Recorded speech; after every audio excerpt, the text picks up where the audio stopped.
Women have the power to transform this world. We can end crime and violence if we all agree to do one thing: share.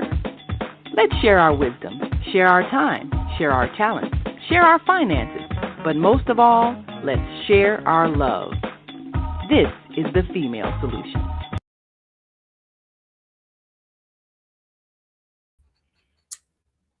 Good evening. I'm Chinta Strausberg, producer and host of On the Case. And today I want to just remind you that the March 17th primary is almost here. In fact, as of Monday, February, the March the 2nd, rather, March is already here almost. March the 2nd, you can vote anywhere in the city because it'll be open voting at that time. I can't express the importance of your voting for this election because there's a lot going on, a lot of money, millions of dollars are being given to this cryptocurrency industry, which has targeted Representative LaShawn Ford, who's running for the Congress position in the 7th Congressional District, because Congressman Danny K. Davis is retiring after 15 terms. So it's important. I just can't stress enough. Every vote counts. Don't let anyone tell you your vote doesn't count, because it does. All right. Well, we're going to take a break. We'll be back with more of On the Case right after this. And thank you for watching.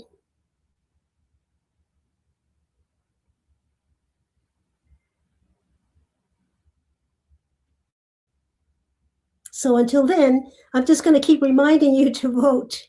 Vote, vote, vote. Please, you know what Mayor Washington used to tell us, come by 10?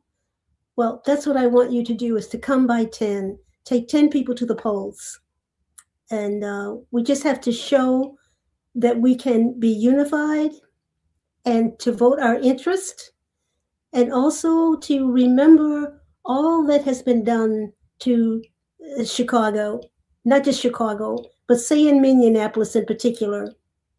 We have a president who is using revenge. He's operating by revenge, just taking advantage of. In fact, he's not even the president of the United States. He is the president of the Republicans, the Republican states, the red states. Well, if we're a blue state, like Illinois is and others, then you're just not going to get what you're not going to get all the benefits. You're not going to get the benefits from your taxes that you pay, your hard-earned taxes.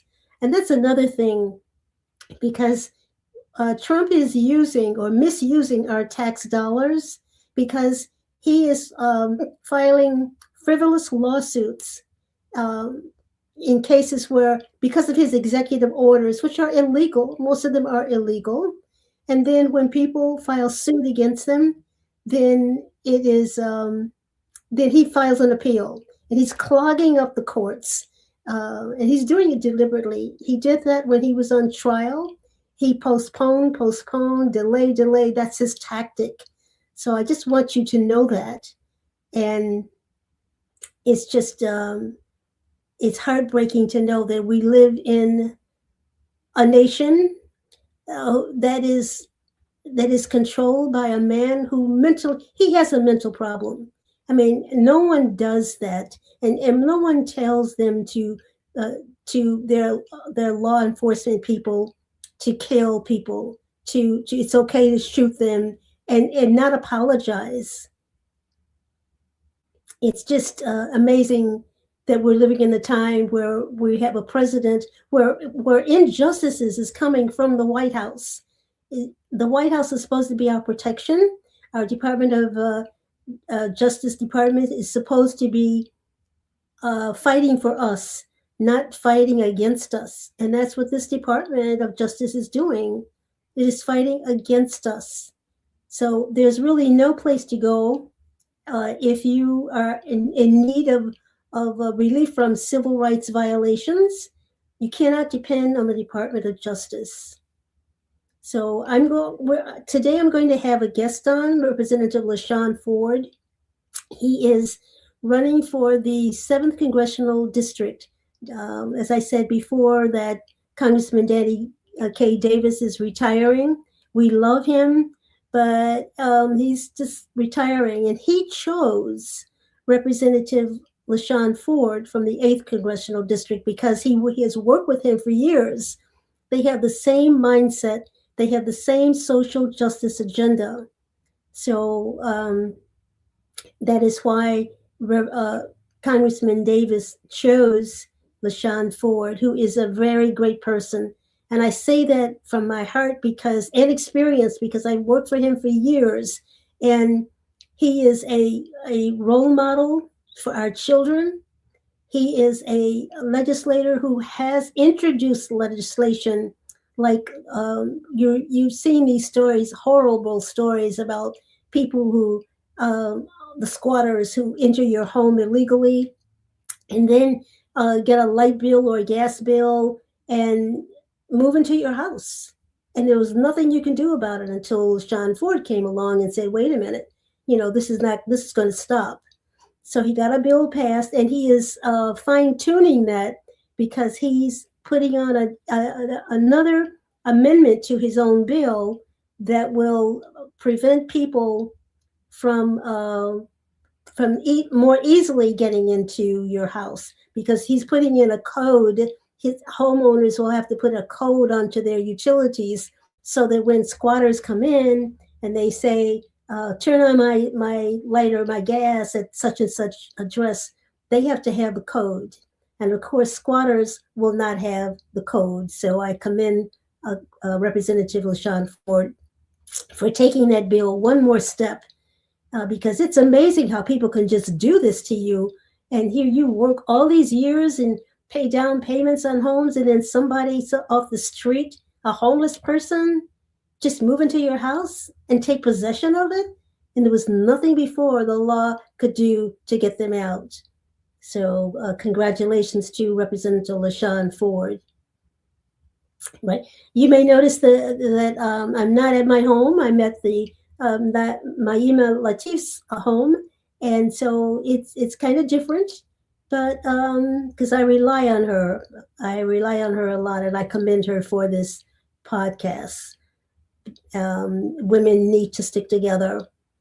And there are more women voters than there are men voters, by the way. So I'm hoping that all women will remember the murder of Renee Good and Alex Pretty in Minneapolis. I still have visions of that scene where Jonathan Ross, he's the one who shot and killed Renee Good. And she didn't say anything. In fact, her last words, she was commending him. She says, I'm not mad at you.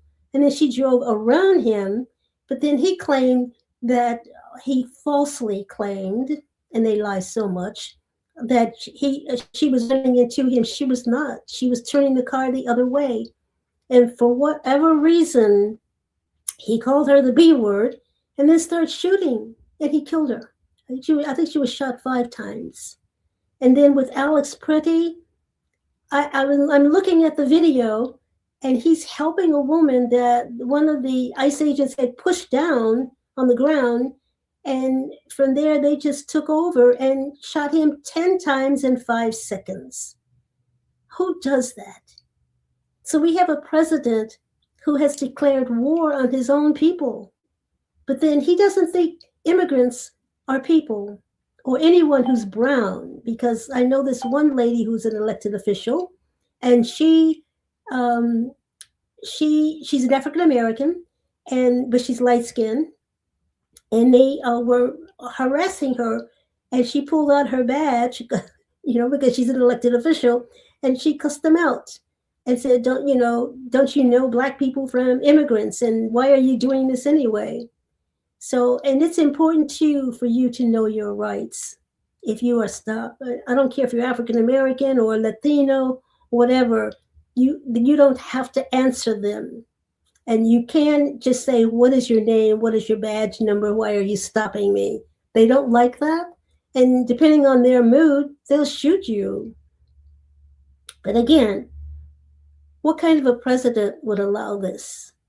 But then remember, just a couple of weeks ago, Trump posted a very racist post on his so-called truth media. Nothing on that. Nothing on his media is true. Nothing. He lies so much. He lied during the State of the Union.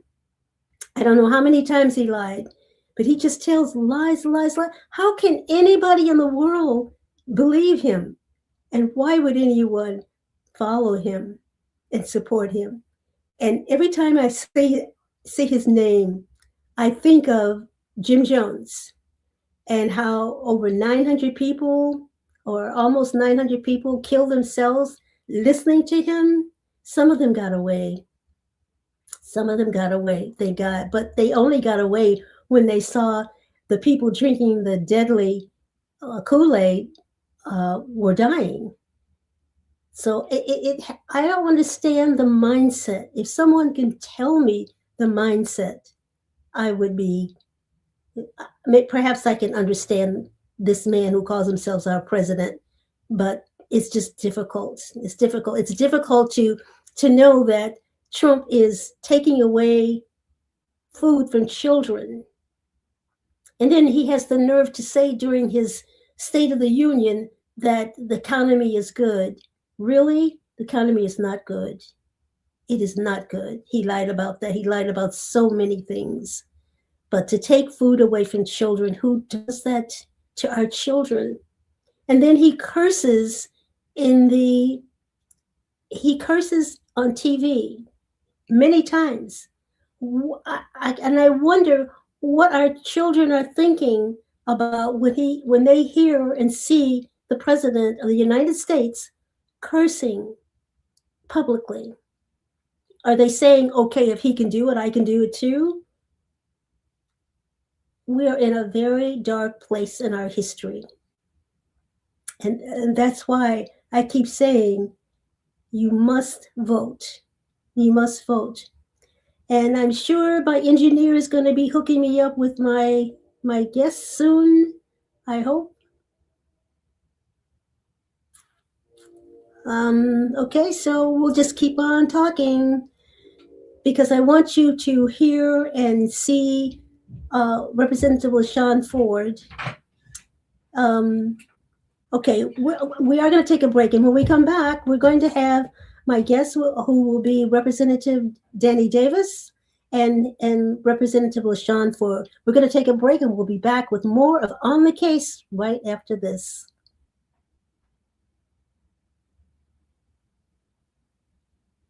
Welcome to Master Force with Mushim Suit. Join us each week on Thursdays at 7 a.m. Central, live on Facebook and YouTube on the Female Solution page, as we dive into powerful topics designed to assist you in mastering your life force. Our conversations feature a diverse lineup of experts, all dedicated to your growth. Tune in weekly to discover new ways to elevate your spirit and raise your vibration. And remember, we are ascending.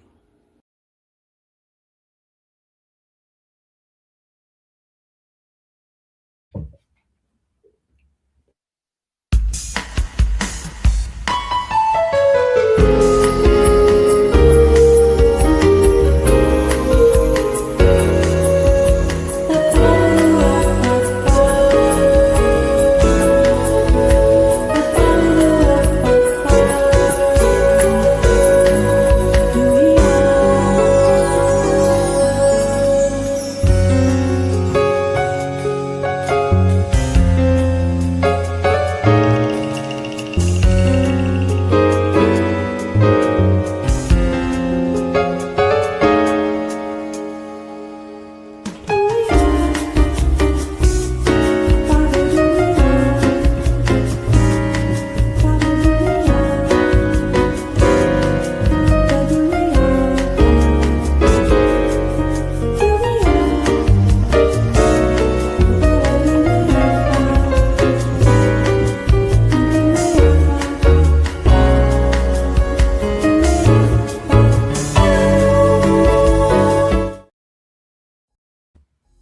and love. I'm Michelle Renee, host of Education Nation, live on the Female Solution Global Network every second and fourth Sunday from 12 p.m. to 1 p.m. The intention of Education Nation is to raise awareness about the literacy crisis and to offer information to combat the problem. The goal is to awaken an army of reading coaches and mentors. You will experience guests who are doing their part in the community to ensure youth in their circles are reading and thinking critically. I look forward to serving you in this capacity. Literacy is freedom, and Education Nation will offer information and strategies to help ensure our young people stay free. Soulful Chicago Black History Book Fair.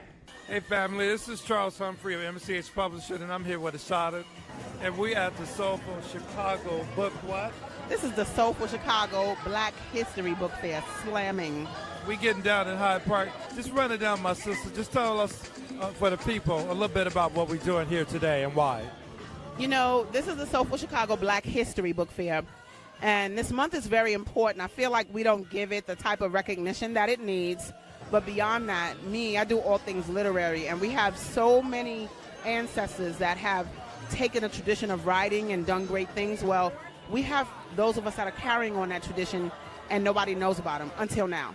So the Soulful Chicago Black History Book Fair is allowing us to tell our stories according to ourselves for our own benefit, and it's just beautiful. I mean, she could have been here today if you wasn't here, but if you were, it's been amazing. People came in consistently, children, and we have children's authors, we have nonfiction authors, we have fiction authors. This is really good, and it's about taking our own power in our own hands and doing what we do on the literary tip, though. Right. I gotta work, but I can't help it. Everything going to school. Not just about bring my Africans in like this. Bring in the Africans.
We are global transformers, changing the world from the way it is to the way it should be.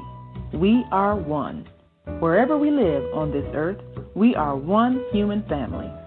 On behalf of our team of radio hosts, I'd like to extend a greeting to all the members of our family, whenever and wherever you may be listening around the world. To our family in China, Ni Hao. In India, Namaste. In Japan, Konnichiwa. In Korea, Annyeonghaseyo. In Russia, Здравствуйте. In Germany, Guten Tag. In Poland, Dzień dobry. In France, Bonjour. In Spain, Hola. In Italy, Ciao. In Egypt, Ahlan wa sahlan.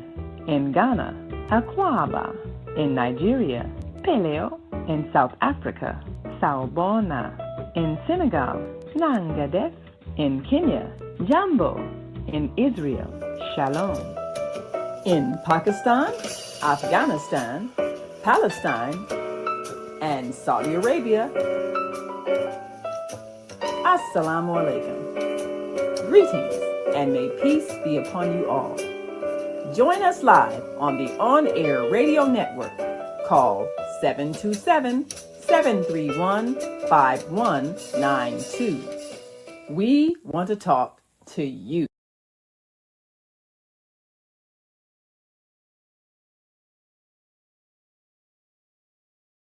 Okay, we're back. I'm Chinta Strausberg, producer and host of On the Case. Just got some bad news because Representative Danny Davis and Representative LaShawn Ford had an emergency, so they won't be our guests tonight. But a lot has gone on today, yesterday, and today with the death of Reverend Jesse Louis Jackson Sr.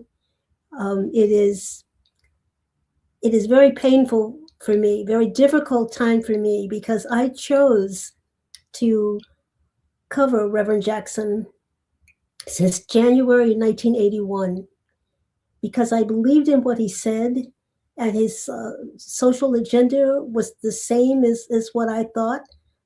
But more important, Reverend Jackson to me was not just an icon, not just a brilliant man, not just because he was a great organizer. He was actually like a professor to me, a big brother professor, because he taught me, in covering him, I learned more about our Black history than I ever did in my whole life, because we didn't have Black history in my schools.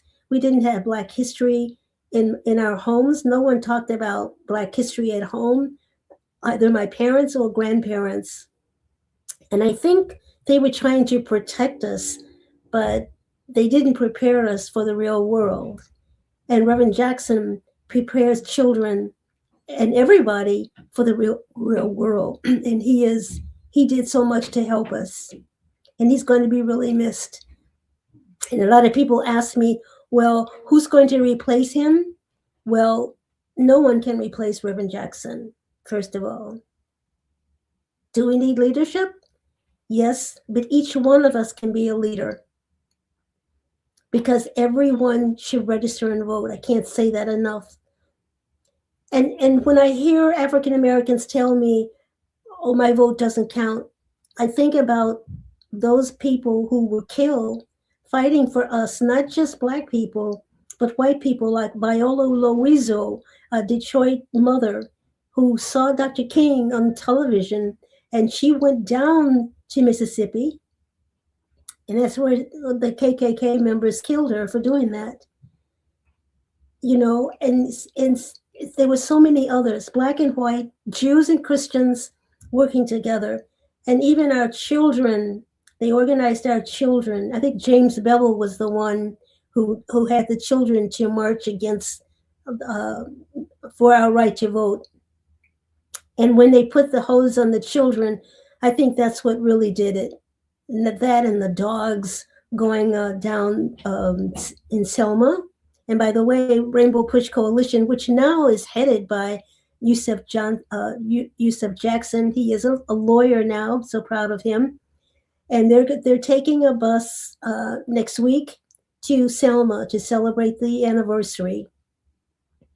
You know, and it's a very painful period for me, because I don't have the big brother professor that I can listen to and learn anymore. And I also worked for him for 6.5 years. So, and of course, writing for the Chicago Crusader newspaper. And I thank Dorothy Lavelle, the owner and publisher, for allowing my stories to be published, because all I wanted to do was to make sure that every single Black person who would read our newspaper and listen to this podcast would understand the importance of learning about African American history, because we were not taught that.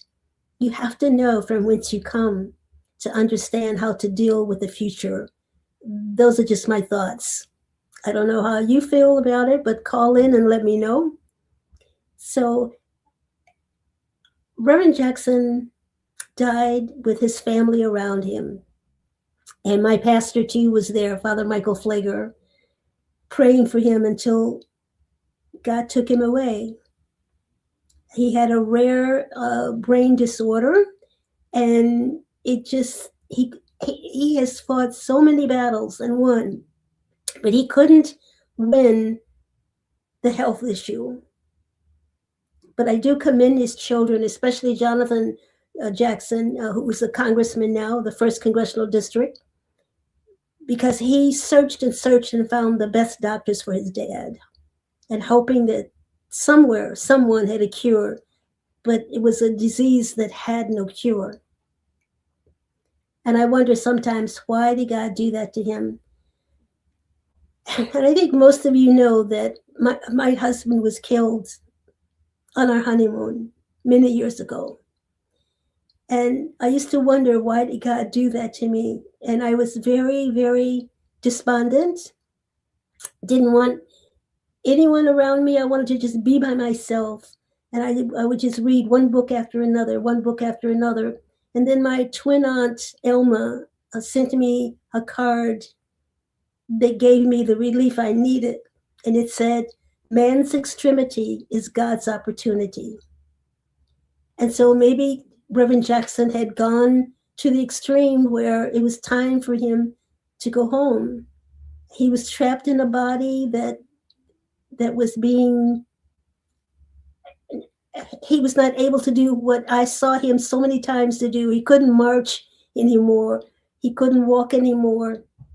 And he couldn't talk anymore. And I missed him saying, I am somebody.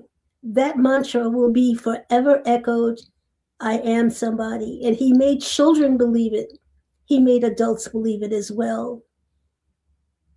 And I'm just going to miss him very much. I would love to hear your comments on Reverend Jackson and what he meant.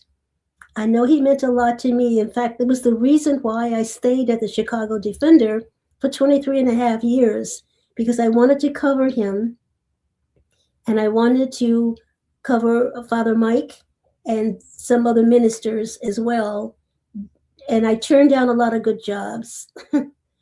Believe me, I did, because I knew that I could not write what I actually covered the way I wanted to cover it, and it was only with the truth. So I'm just very, very sad about Reverend Jackson dying. He's going to be missed.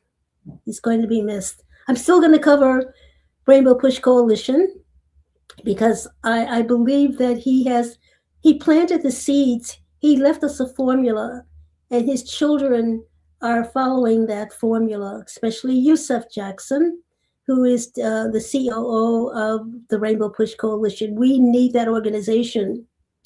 And the membership is only $35. That's if you're an adult. But if you're a student and a senior, it's only $15. You just go to www.rainbowpush.org, and then you can sign up. I remember one time we were I was in a staff meeting with Reverend Jackson, and he challenged us to take out 12 memberships. And so I did, to myself. And then, so I have a membership until the year 2032. I may not even be alive by then, but I did. I also took out for my little precious niece, Maya, and my cousin, Ryan, as well. So we're going to take a break. We'll be back with more of On the Case right after this. Don't forget to vote.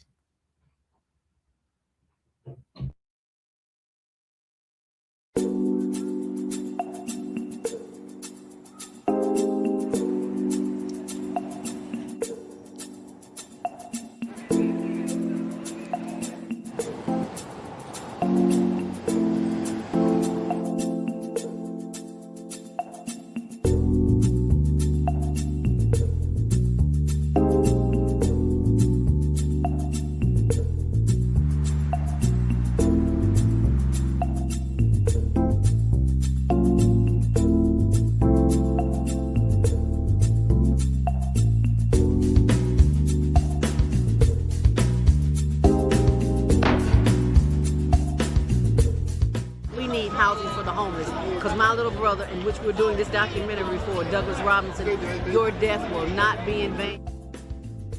He was a heck of a great dude. And I love Doug. Doug loved me. Just being around him, he had a good spirit. He was a healing person. They are there. Get SROs back. When you give to the poor, should not be forced out of their neighborhoods when it goes through a period of transformation.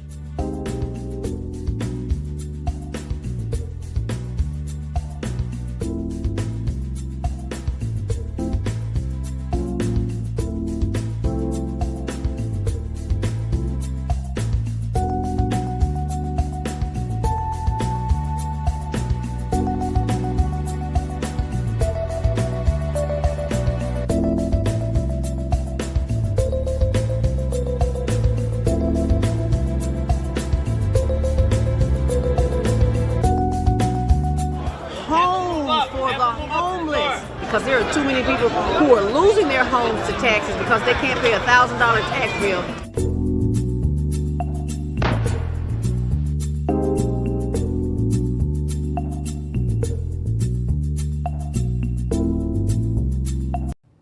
Hi, I'm Naima Latif, and if you're watching this, that means you're one of the 4.6 billion people from around the world who are using an electronic device to talk to people.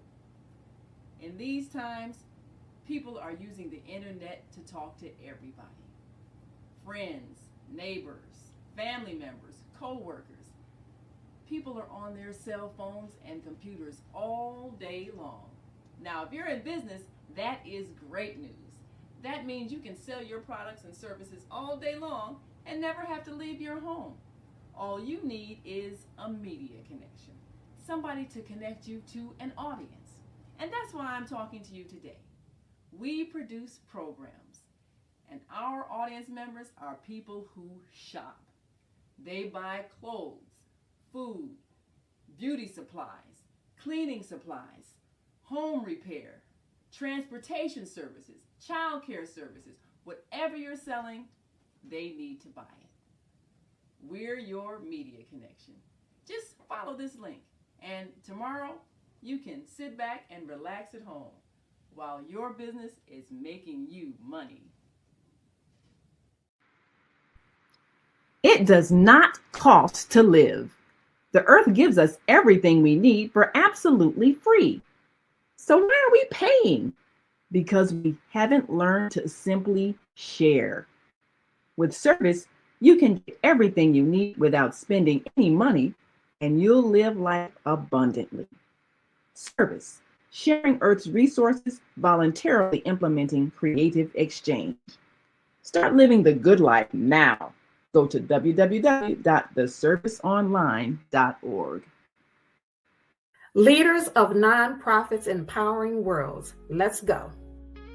But the vision that God gave me, I felt that it was time for me to step out and work on the vision that God gave me. We need look no further. We have a unique voice. We have a unique talent pool.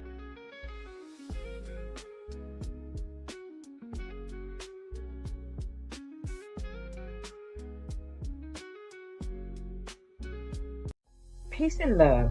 I'm Michelle Renee, host of Education Nation, live on the Female Solution Global Network every second and fourth Sunday from 12 p.m. to 1 p.m.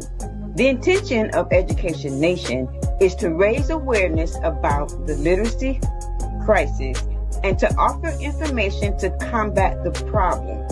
The goal is to awaken an army of reading coaches and mentors. You will experience guests who are doing their part in the community to ensure youth in their circles are reading and thinking critically.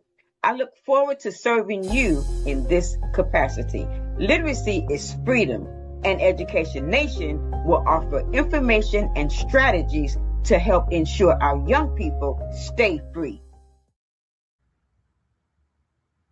We're back. I'm Chinta Strausberg, producer and host of On the Case. And I'm hoping to be joined by Naima Latif, who owns the Female Solution Network, very shortly. But I like the commercials about the books, because one of the things that Reverend Jackson used to tell us all the time in our staff meetings, that we have to learn to read more. And every day, as his media specialist, I would have to buy the newspapers in the morning, the Sun Times, the Tribune, of course, the Crusader, and the New York Times, and there were a couple of more. So sometimes I'd get to work at 9:30 in the morning instead of 9 o'clock, because I couldn't find the New York Times. He loved the New York Times, and he loved the Chicago Crusader too. Somewhere I have a picture of him reading that when we went to New York City. And that's another thing. I traveled with him in Wisconsin, New York, everywhere we went, especially in the airports. There were so many people who wanted to take selfies of him. It was like I was traveling with a movie star. And it reminded me of the times when I was out covering not Reverend, but Mayor Harold Washington. And one time I was coming to work from WHPK, because I started off in journalism at WSSD Radio. I was at a hospital where I was the proofreader copy editor, and I had 6 employees, and a couple of them just kept giving me a hard way to go, because I made everything that came out of that department had to be accurate, and they would always make the same mistake, thinking I would let it go. So I started looking for another job, and I ran across this ad in the Hyde Park Herald, and it said we wanted a news announcer. I was a writer to myself, but I didn't have any experience. So I went. I was bored one day. I went, and so when I walked in there, and they gave me copy to read on air, and after I read that, they said, "You're on in 5 minutes." I went, "What? I don't have any news." And they said, "You think of something." So from that is why I went into journalism for real. And the Chicago Defender spotted my work, because not only did they give me, I had to do the hourly news, but they also gave me a health spot for 5 minutes. And then also I had to, they gave me a weekly talk show, politics, of course. And that's where I met Mayor Washington and Senator Newhouse and just everybody, activists as well. That, what is his name? Bull Jive Taylor. Oh, I'll never forget him. I went to a meeting where they got into a fight once. I went, "Oh my God, this is Chicago politics." And then sometimes it did get emotional, because at the Northeastern University in the basement is where we used to meet, planning, and also the basement of Reverend L. Sampson's church. And I listened to people talk about, we have to elect a Black mayor. And I thought, oh, really? You're really serious about this? So I just kept going and taking notes and doing stories. And they were planting a seed. They did not have Harold Washington, then a state representative. He was a state representative. I covered him there. State senator, I covered him there. And they chose him. He gave them a challenge. They had to raise so many dollars, and also register so many people, and they did that. So because he loved being a congressman, he did not want to be the mayor of Chicago, and he used to tell me that all the time. And so we have done a lot of things in Chicago that I am very proud of, and covering Mayor Washington was one of them. That kept me at the Defender for 23 and a half years, and covering Reverend Jackson. And I used to cover him. I used to cover him Friday and Saturday. I did not get paid for those days. We didn't get paid for working Fridays and Saturdays. We had to be at work on Sundays. But when I walked into the Defender at 2400 South Michigan, which I miss, I had 5-6 stories, sometimes more than that, but it was because of covering the Black community. And I just hope that African Americans will support the Black press more than they're doing now. The Sun-Times has 50% of their sales come from our community, you know, and many people ask me, is the Chicago Defender still around? And I tell them online, they go, well, where? It should not be that way. But, you know, John Sinsack, the owner, he passed, and it was given to someone who wanted to turn the paper into a hip hop paper. And, you know, we had some serious discussions about that. I said, you can't do that. And then he didn't want senior news. I said, but seniors and West Side News, because I did make a recommendation to have a West Side section when I did my research and found out most of our sales came from the West Side, but we weren't covering them. So for a while we had the West Side section in the Defender, but that was stopped by a certain editor who said that I was writing too much. So you know, but it didn't stop me from working. It didn't stop me from working. And I do so want you to support the Black press. I can't emphasize that enough. All right, we're going to take another break.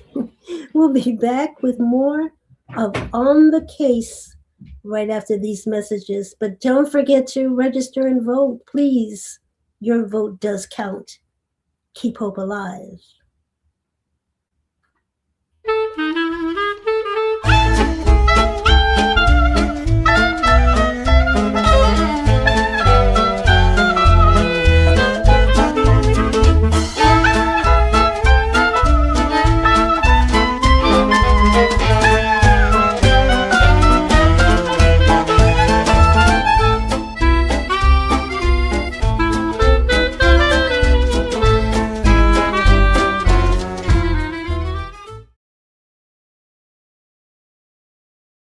Peace and love. I'm Michelle Renee, host of Education Nation, live on the Female Solution Global Network every second and fourth Sunday from 12 p.m. to 1 p.m. The intention of Education Nation is to raise awareness about the literacy crisis and to offer information to combat the problem. The goal is to awaken an army of reading coaches and mentors. You will experience guests who are doing their part in the community to ensure youth in their circles are reading and thinking critically. I look forward to serving you in this capacity. Literacy is freedom, and Education Nation will offer information and strategies to help ensure our young people stay free. Okay, we're back. I'm Chinta Strausberg, producer and host of On the Case, and I'm joined by Naima Latif, and she is the owner of the Female Solution. Thank you so much for being on. Well, thank you for being on and giving us all of that rich history. It's so inspiring. And of course, the article that you wrote that is in the On Air Daily News, and people can read that fabulous account of history at onair.dailynews.com. But you've given a whole lot of insight, especially one who has worked with Reverend Jackson and traveled with Reverend Jackson. And as you can see from the article, you have a vast knowledge of the history, not only of his involvement in the civil rights struggle, but just the history of Chicago. And I remember years when almost the only name you'd see in the Chicago Defender was Chinta Strausberg. It's like you wrote that whole paper. Because, I mean, you'd be from one side of town to the next, and they'd have like 10 stories off by Chinta Strausberg, 10 different things. I don't know how you did it. I still don't know how you do it. But some kind of way, the whole city of Chicago was covered by the work you did and filled that paper and kept us informed. And I covered riding the bus most of those years because I didn't have a car for a long time too. You was on the bus. I'm like, how the heck is she doing this? And you know, one time I was going back from a press conference on the bus, and this this bus driver, African-American bus driver, just didn't like me. And he started fussing at me. And I said, you know, you don't have a right to say that to me. He said, get off my bus. And I said, what? And so I said, I'm not getting off the bus. He called the police on me.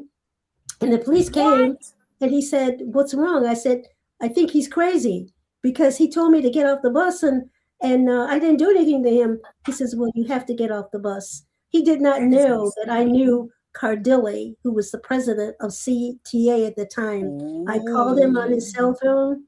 I haven't seen him today. He was fired. Oh, that was very upsetting to me. Know who y'all messing with? I didn't want to get him fired, but he had no right to kick me off the bus. He needed to be fired. Don't feel bad. He needed to be fired. You don't do that to people. You know that's I'm sure that's illegal. And you could have sued the bus company for a whole lot of money. So I'm sure they're grateful that you didn't do what you could have done to him and the bus company for that. No, I wasn't going to sue him. He was a jerk. He was a jerk. But I so did. Was he mad at you about one of your articles or what? What was his thing? Huh? What was he upset at you because of something you wrote in the paper or what? Or I don't know what was wrong with him. Politicians. He got off on the wrong side of the bed that morning. I don't know because I didn't say anything to him. I guess he just didn't like the way I look. I don't know. But anyway, is just insane. But you never know. You never know who people are affiliated with and you know, I was talking to what someone, politician may not like you. You never know. But right, I was talking to someone about a lady I used to work with when I was with the federal government, and she was a very sedate woman, and she sat right in front of me, never said anything to anyone, and all of a sudden she just went berserk, and she snatched off the shigna off her head. I did not know I thought that was her real hair. She started throwing things. So I am very careful about talking to people and saying the right things, especially when I sense that they're not mentally stable. And I can pick that up. I am very good at picking that up. And and I have run into a lot of people who are not mentally stable.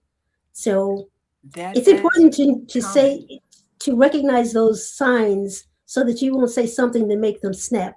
And I found out later that particular woman's husband, she and her husband had bought a new home, and she found out he was cheating on her. Oh. So while she was working, she must have thought about something, and she just went berserk. That happens, and that is a very critical thing to be able to assess when someone is not in their right mind, especially if you have to be on public transportation, because that means you're going to be encountering a lot of the public and a lot of people who go back and forth on these trains and buses.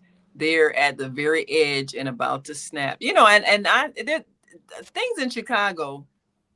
This is a very tense city, and I know that you have seen a lot of events, even with protest marches and things like that. Violence breaks out, even in the best of things, and I've seen even in peaceful demonstrations, somebody will do some strange thing and set off the crowd. That's why even activists who plan these marches and demonstrations, they have to be careful of the people that they allow to participate, because you can't have somebody that's mentally unstable doing these kinds of activities, because they could set off a riot. That's true. And one time I was on the bus, and this man in the back, he was sitting in that back seat, and he started smoking pot. Well, I'm highly allergic to that. In fact, it smells like horse hockey to me, but I'm asthmatic, so I can't take that. So I got up, and I didn't want to get off the bus because I had to walk the rest of the way. So I went back there and I said, would you kindly put that out? Because I have asthma and it's bothering me. So he looked at me and he took it and smashed it on his heel. His girlfriend wanted to jump on me. It was incredible. So, but another time I had to actually get off the bus because of the same thing. And we're still having problems with transportation. I hope they get that right, but we have to do better with our children, because we have too many children breaking into small businesses. Every time I hear about smash and grab, as they call it, I think about my grandfather who had 8 businesses. and several income producing properties. And I thought, what if they had done that to him back then? Because I don't think Big Daddy, as we call him, would have tolerated that. But we didn't do that back then. We supported each other. We supported Black businesses. We appreciated each other. But today we don't appreciate ourselves. We don't love ourselves. When you go around shooting people, I mean, just driving around, taking pot shots and killing people with illegal guns, what's happened to us, Naima?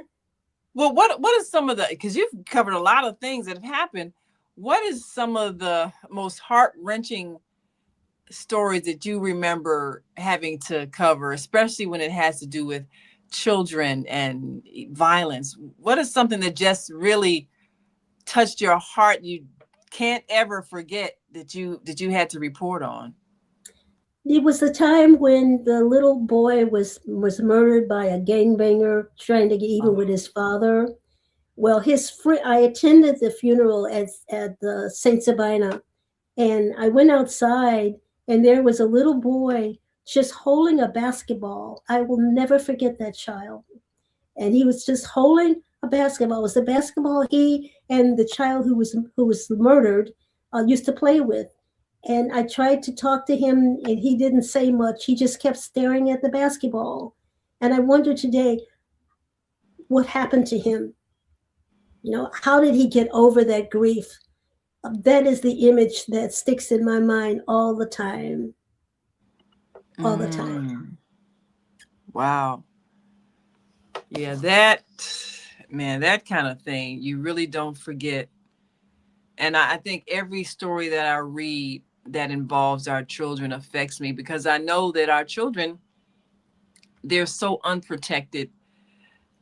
They're so traumatized.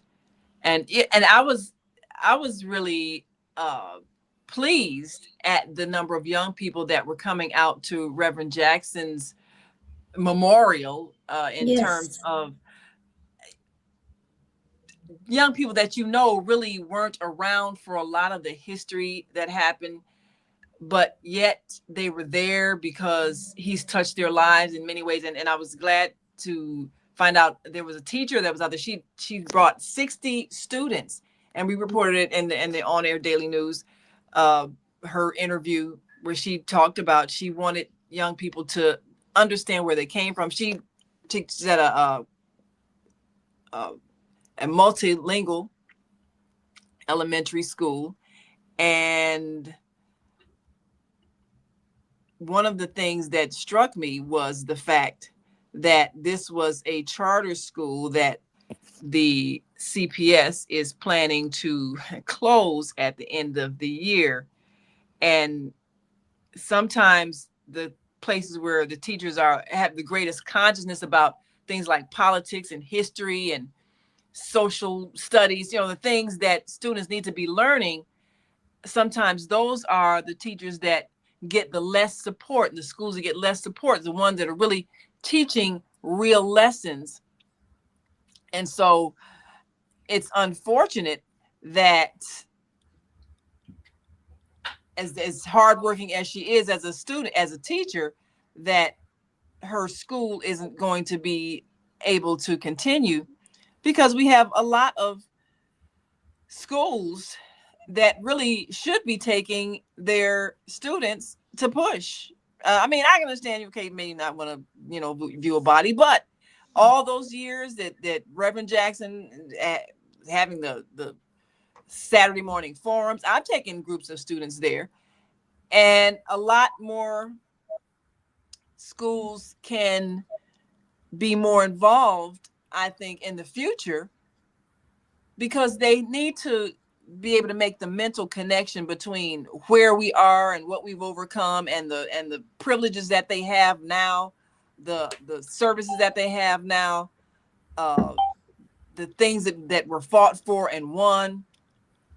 They need to have more appreciation of that. And so I'm hoping that with the Push Excel program, that they continue the Black college tours and the scholarship program and all the things that Reverend Jackson initiated that really transformed this city and, gave a lot of students hope. And of course, there was the annual Rainbow Push King Breakfast, which is a scholarship program.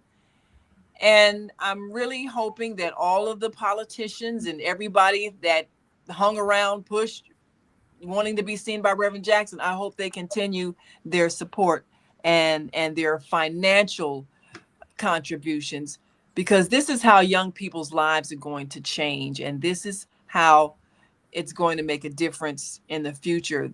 They need to see, we talk about keep hope alive. They need to see that there is a better world awaiting them that they can participate in. So I hope they continue to be involved. I hope all the elected officials who show up at the King Breakfast so they can get endorsements, I hope they continue to get involved and stay involved so that they can make a difference in these young lives. Absolutely. And we need to keep that organization alive as well. I know I'm working on a story, several stories about people who, because they met and they were under the leadership of Reverend Jackson, one is going to be a lawyer in a couple of months, and the other is just blossomed because Reverend Jackson gave them hope. He gave them hope. He gave them hope. Hope. Direction, a blueprint to follow, and we have to follow that. And it's in his blueprint. It's a continuation of his mentor, Reverend Dr. King. So yes, we have a blueprint, and we have to follow it if we want to survive. Yes, we do. Yes, we do. Well, thank you, Chinta, so much for all of your work. You have been a historian in covering all of the major events that have happened across the city, the people that have made things happen, and all of the hopes and dreams of a people that you have captured in your writings. So we appreciate you. And thank you so much for being a part of the Female Solution Global broadcast every week, every Friday evening, rain or shine. Here you are giving us more vital information. So thank you all so very much for all that you do. Keep hope alive. Keep hope alive. And we'll see you all next week. And of course, come on back tomorrow at 12 noon for another edition of the Teen, Tweens, and Tots Talent Contest with Zelda. And until that time, keep hope alive. Keep hope alive.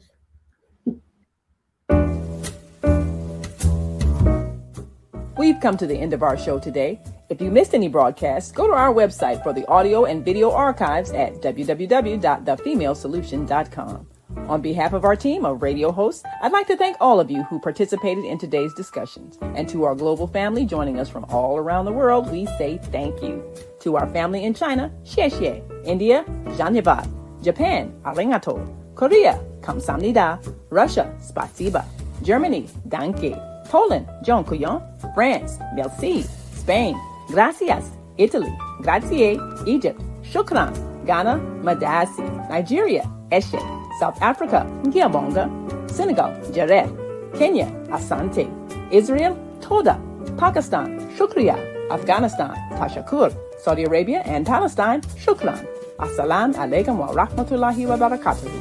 Thank you, and may peace be upon you and the mercy of God and God's blessings.